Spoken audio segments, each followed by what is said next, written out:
মানুষের জন্য সেবা দেওয়াটা এটা একটা নোবেল মানে পবিত্র কাজ, যেটা আসলে সবাই করতে পারেও না, সবার ভাগ্যেও থাকে না। এখন এটা বলার উদ্দেশ্য হচ্ছে আমার যে এই যে 58 লক্ষ যারা একটা অংশ আপনারা এখানে বসে আছেন, তাদের সবার কমন ইয়া থাকে যে স্যার ভাতাটা কবে বাড়বে, স্যার চাকরি কি আমি পাবো, আমার কি ওই যে সাধারণ আনসারের চাকরিতে পাওয়া যাবে না ব্যাটালিয়ন আনসারের চাকরিতে পাওয়া যাবে। এটাই থাকে সবার একটা সাধারণ চাওয়া পাওয়া। তো সেই চাওয়া পাওয়ার জায়গায় আমি উদাহরণ দিয়ে বলার চেষ্টা করলাম যে আপনাদের চাওয়া পাওয়া যেটা, সেটার চেয়ে আরো বেশি আপনারা পেতে পারেন, সেই সুযোগটা সেই সক্ষমতাটা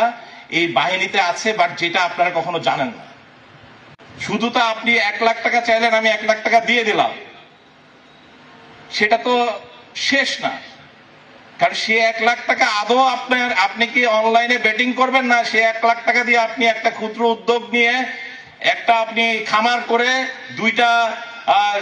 মনে করেন গরু নিয়ে হোক বা 2টা ছোট কোনো অন্য কোনো উদ্যোগ নিয়ে, একটা ইভেন মোবাইলের দোকান নিয়ে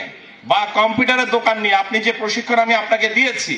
সেই প্রশিক্ষণের অংশ হিসেবে আপনি সেটা নিয়ে একটা ছোট্ট উদ্যোগের মাধ্যমে আপনি আরো 10 জনের চাকরির ব্যবস্থা করতে পারেন।